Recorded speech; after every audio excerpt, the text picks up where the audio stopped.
Olá, turma! Estamos aqui hoje juntos para mais uma aula de língua portuguesa. Sou a professora Marilane Moraes e estou muito feliz em ter você ligadinhos aqui comigo na aula de hoje, certo?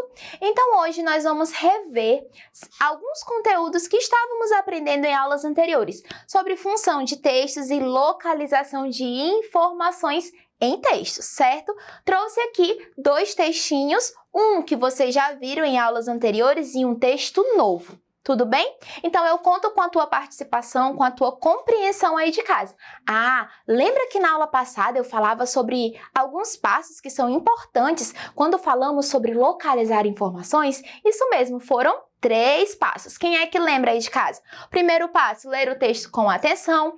O segundo, perceber e identificar a informação que está sendo solicitada. E o terceiro e último passo, voltar ao texto e encontrar essas informações. Tudo bem? Então vamos juntos aqui dar início e continuidade na nossa aula de hoje. Vamos então ao nosso primeiro texto. Quantas pintas tem uma joaninha? Há cerca de 4.500 espécies de joaninhas e a quantidade de pintinhas depende da espécie. A joaninha de 7 pontos da Europa pode ter de 1 a 7 manchas pretas num fundo vermelho em cada asinha. As joaninhas possuem um corpo meio esférico, cabeça pequena, 6 patinhas e 2 asinhas. Suas 2 anteninhas servem para sentir o cheiro e o gosto. Elas se alimentam de pequenos insetos, como as moscas da fruta. Muito bem, como eu falei ainda há pouco, esse texto já é um texto conhecido de vocês, porque já o utilizamos em outras aulas. Muito bem? Então agora vamos ver as perguntinhas que nós temos para a nossa aula de hoje. Vamos juntos. Temos a nossa primeira perguntinha aqui. A quantidade de pintinhas que pode ter uma joaninha depende de alguma coisa. Que coisa é essa? E aí, turma, nós lemos o texto, acabamos de fazer o segundo passo, que é saber, perceber e identificar qual é a informação que está sendo solicitada. Nós queremos saber do que depende a quantidade de pintinhas de uma joaninha.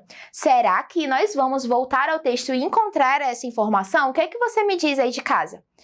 Vamos sim, muito bem. E onde que está essa informação? Está no início, no final, no meio do nosso texto? Vamos lá então ver se você conseguiu identificar certinho aí de casa? Então, a quantidade de pintinhas, ela vai depender do quê? Ela depende da espécie. Muito bem, é disso então que depende a quantidade de pintinhas. Vamos então ver a nossa próxima perguntinha juntos, vamos lá. As anteninhas da joaninha servem para... Muito bem, ali no texto fala de várias partes do corpo de uma joaninha e uma delas é sobre as anteninhas e diz que ela serve para alguma coisa. Para que essas anteninhas servem? E aí, vocês lembram?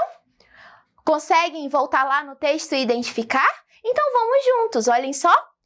Está aqui falando das suas 2 anteninhas. Deixa eu grifar para vocês identificarem. E aqui está. Servem para sentir o cheiro e o gosto. Olha só, então é para isso que servem as suas 2 anteninhas. Vamos ler então a nossa próxima questão? Vamos lá. Como é o corpo das joaninhas? E aí, turma, como que é o corpo delas? Professora, é só ir lá no desenho. Calma, nós estamos falando sobre o quê? Sobre o que é a nossa aula? Localizar informações em textos. Então, essa informação está escrita lá no nosso texto de forma bem clara e objetiva. Então, vamos verificar juntos essa resposta? Será que nós vamos conseguir localizar essa informação para conseguirmos responder? Vamos sim, olha só, observem aqui comigo. Olha só, as joaninhas possuem o corpo meio o quê? Esférico, certo? Muito bem, então como que é o corpo das joaninhas? É um corpo meio esférico. E essa informação está lá escrita no nosso texto. Vamos então à nossa próxima e última perguntinha sobre esse texto. Do que elas se alimentam? E aí, turma, será que essa informação está lá no nosso texto?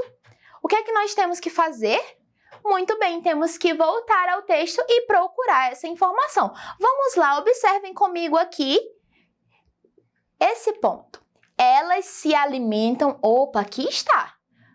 Elas se alimentam de quê? Elas se alimentam de pequenos insetos. Muito bem.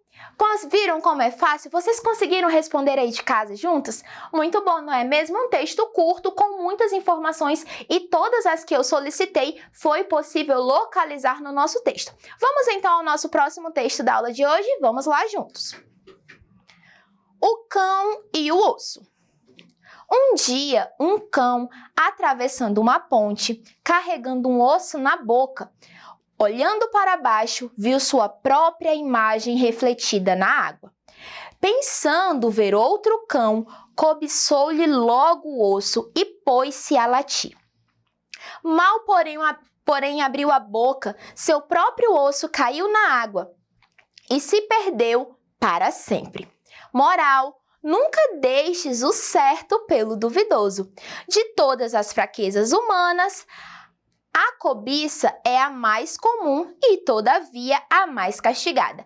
Essa é uma fábula de Esopo. Muito bem, estamos aqui agora usando uma fábula. Vamos então ver as perguntinhas que nós temos a respeito desta fábula da aula de hoje. Então vamos lá juntos. Vamos à nossa primeira perguntinha.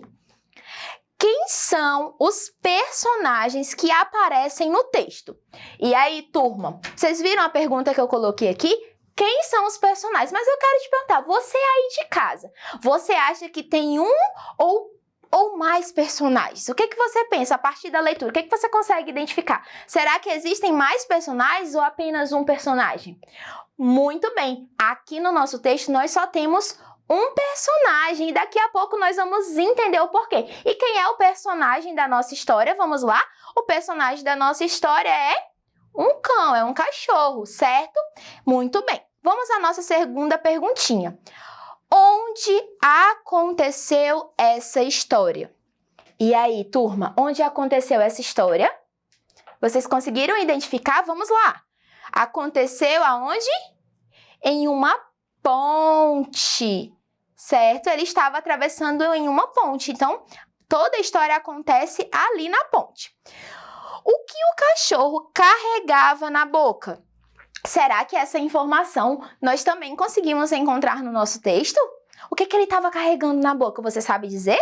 Muito bem, ele estava carregando, olha só, um osso na boca. Certo, vamos então à nossa próxima perguntinha? Perguntinha de número 4, olha só. O que o cachorro pensou ao ver sua imagem refletida na água? E aí? O que ele pensa quando ele viu a sua imagem refletida na água? Isso mesmo, ele pensou ver outro cão, não é mesmo? Vamos identificar essa informação no nosso texto, olha só. Ele pensando ver, olha só, ele pensava que estava vendo outro cão, certo? Vamos então à nossa quinta perguntinha. Quem era esse outro cão que apareceu? E aí, turma, quem era esse outro cão que o cachorrinho pensava ter visto? Era outro mesmo? Não, muito bem. Então, quem era esse outro cão? Vamos lá no nosso texto. Era a sua própria imagem refletida na água. Muito bem. Vamos então à nossa sexta perguntinha. O que aconteceu com o osso do cachorro?